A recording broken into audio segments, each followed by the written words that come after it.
هزار مرد ئەشکەوتێکی گەورەیە بە 13 کیلۆمەتر دەکەوێتە باشووری ڕۆژئاوای سلێمانی و تۆتەنی شاخی بەرانانەوەی بە دووەم گەورەترین ئەشکەوت لە دوای ئەشکەوتی شانەدەر ناسراوە. لەپاڵ ئەشکەوتی هزار مرد 5 ئەشکەوتی دیکەی بچووک هەن کە دەکەونە لای ڕاست و چەپی ئەشکەوتەکە، بەڵام دەمەکانیان فراوان نییە، مرۆڤ ناتوانێت بە ئاسانی بچێتە ناویان، بەڵام قوڵیان زۆرە. لە خوار ئەشکەوتی هزار مردەوە گوندێک هەیە هەر بە ناوی هزار مردەوە نامدراوە.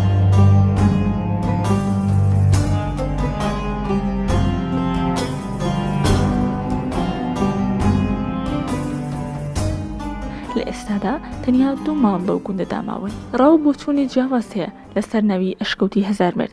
بەشێکیان دەڵێن لەبەرەوەی ئەشکەوتەکە گەورەیە، جێگای هزار پیاو بۆتەوە، واتە هزار پیاوی مرد. یان ناوی ئەم ئەشکەوتە ڕگ و ڕیشەی لە هزار مێرگەوە هاتووە، بەمانای ئەوەی ئەم ناوچەیە لە بەهاراندا ئاو و سەوزای و مێرگی زۆری هەیە.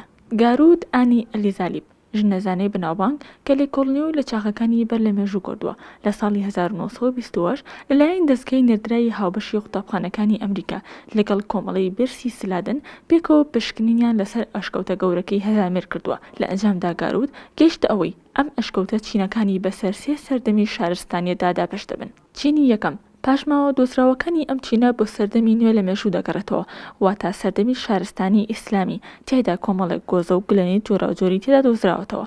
لەگەڵ 3 گۆڕ کێکێکیان گۆڕی منداڵ بووە، لەگەڵ هەر گۆڕێکیشدا کۆزەیەک نێژراوە.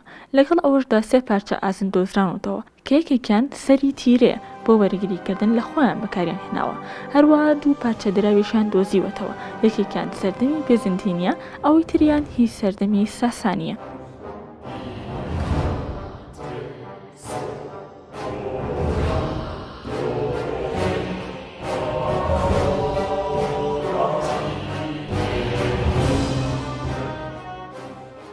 چینی دووەم ئەم چینە چینێکی تەنگە، هەندێک بەردە ئەستەی جۆری ئۆرگانیشی گریماڵیدی لە بەردە ئەستی ئەشکەوتی شانەدەر دەچێت، واتە بۆ چاخی بەردێنی سەر و یان ناوەڕاست دەگەڕێتەوە. چینی سێم ئەم چینە لە ئەشکەوتەکەدا یەکێکە لە گرنگترین بەشەکانی کنە و پشکنینەکانی گارود.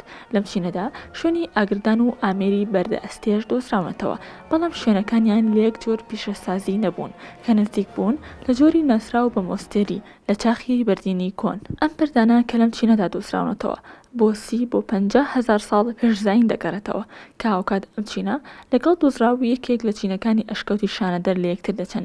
هەروەها هاوشێوەی ئەم بەردەستیانە لە فەڵەستین لە ئەشکەوتی زەویتە و ئەشکەوتی شەکەبات دۆزراونەتەوە. جگە لەوەش هاوشێوی هەندێک بەردە ئەستێ بیابانەکانی خۆرئاوایی شامن.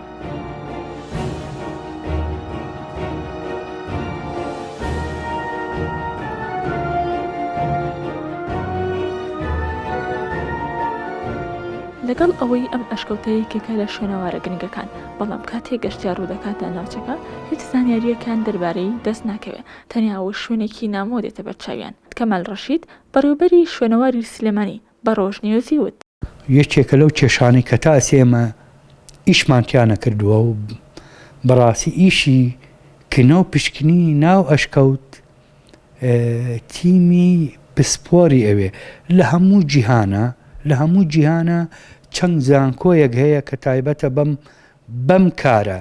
ئەویش پەیوەندیمان پێوە کردوون بەنیازن لە ئایندەیە لە ساڵی بڵێن لە ساڵانی ئایندەیە ئینشاءڵڵا بەتەمان لە ضمنی بەرنامەی ئەوانە کە بێن کاری کنە و پشکنینی تا بکەن. اینجا هەتا کاری کنە و پشکنینی تا نەکرێ تۆ لەو حەی تعریفی چی بۆ دانی؟ جگەل لە نەبوونی زانیاری ڕێگای گەشتن بە ئەشکەوتەکە هێشتا هەر خۆڵ و چاڵ و چۆڵی زۆری تێدایە. لەگەڵ ئەوەشدا ژینگەکەی لەلایەن بەشێک لە هەوڵاتیانە و ناپارێزێت و لەسەر دیوارەکانی کۆمەڵێک ئاماژەی نەشیاوی تێدا نووسراوە، بوتڵی ئاو و پاژماوەیەکی زۆریشی تێدا فرەدراوە.